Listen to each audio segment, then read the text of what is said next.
میرے نبی دے خلفاء کتنے آؤ الف تو چل کے یہ تک اس نے کیا خوب ترجمانی فرمائی ہے کہ الف ابو بکر دی الف تو چل کے علی دی عین تک تمام صحابہ کرام اعلیٰ و عرفہ اہل بیت کی شان سے حدیث پاک کو سناؤں گا کہ حضور کریم صلی اللہ علیہ وسلم نے ارشاد فرمائے میں بھی اہل بیت اے نوح دی بیڑے دی مثال ہے نوح دی کشتی دی مثال ہے نہ اسا تاریاں نو دیکھنا چھوڑے نہ اسا اس کشتی دا سہارا چھوڑے جڑے تاریاں نو دیکھنا چھوڑے وہ بھی ہوتے کھانے پھرتے جڑے اس کشتی دا سہارا چھوڑے وہ بھی ہوتے کھانے پھرتے میرے نبی دے غلاموں نہ اسا تاریاں نو دیکھنا چھوڑا یعنی صحابہ دی عظمت دے بھی غلام اہل بیت دی عظمت دے بھی غلام نہ اسا اس اہل بیت دی کشتی دا سہارا چھوڑا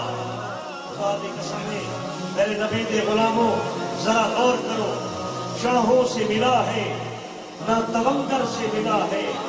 اللہ کا عرفان اسی در سے ملا ہے اور کو ملا ہے تو مقدر سے ملا ہے ارے ہم کو تو مقدر بھی در رسول سے ملا ہے لا الہ الا اللہ محمد رسول اللہ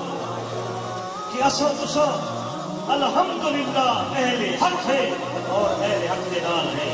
اس وقت ایک شخص مسلمان لبیک یا رسول اللہ کا نعرہ لے دے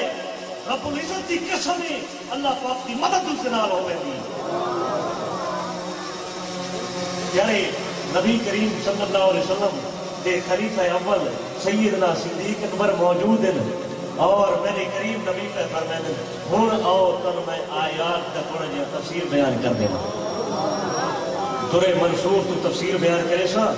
امام جلال الدین سیوطی نے اپنی تفسیر درِ منصور کے اندر